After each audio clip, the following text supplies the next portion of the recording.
আপোনালোকে ৰাইজে যেনেকৈ পাৰে সহায় কৰক। কিন্তু এই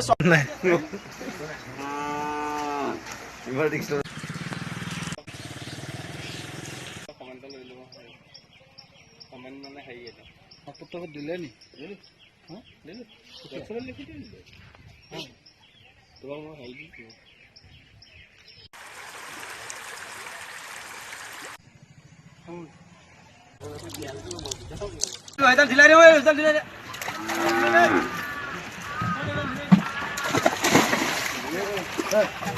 আমাৰ সবাই দে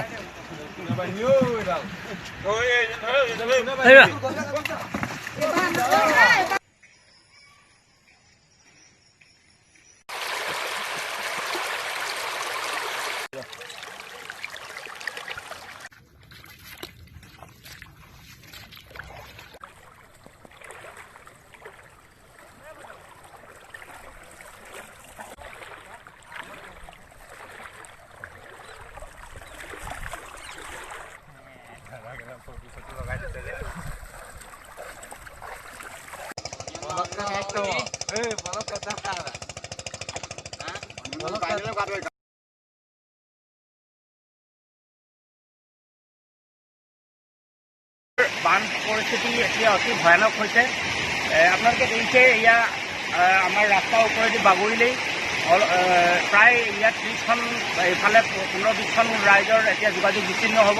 আৰু গৰু ম'হ চাপৰিত থকা গৰু ম'হৰ অৱস্থা একেবাৰে শোচনীয় হৈছে। কালি গৰু ম'হখিনি চাবলৈ যাওঁতে হাতীৰৰ লগতো সংঘাত হৈছে, হাতী খেদাখেদি হৈছে।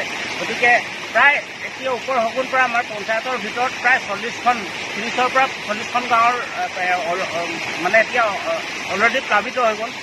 এতিয়া মানে সা সম্পত্তি কি অৱস্থা হ'ব আৰু এনেকুৱা পৰিস্থিতি থাকিলে কাইলৈলৈকে যদি পানী বাঢ়ে মানুহখিনি জীয়াই থকাৰ কঠিন হৈ যাব।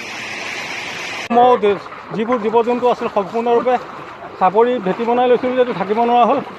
এতিয়া ৰাতিপুৱা 3:30 বজাৰ পৰা আমি এতিয়া ইয়াত আহি পেলাই গৰুবোৰ ৰখি এতিয়া বৰ্তমান এখন ৱাটাৰ পাম্পেৰে বাম জেগালৈ নিবলৈ আমি ব্যৱস্থা কৰিছোঁ। কিমানমান গৰু এতিয়া প্ৰায় আমি পাৰ কৰাইছোঁ, ৰাতিপুৱাৰ পৰা 200-150মান গৰু পাৰ কৰাইছোঁ আৰু প্ৰায় 500-600 গৰু আমাৰ এইটো চাপৰিত আছে আৰু অকণমান আছে।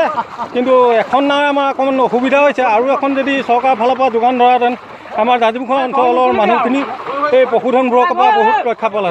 আৰু চৰকাৰৰ ফালৰ পৰাও আমি কাটৰে অনুৰোধ জনাইছোঁ, এই জীৱসমূহ এতিয়া বৰ্তমান ডাও পাত আৰু শুকান এইটো কাঠ পাত এইভাগে খাই পেলাই আছে।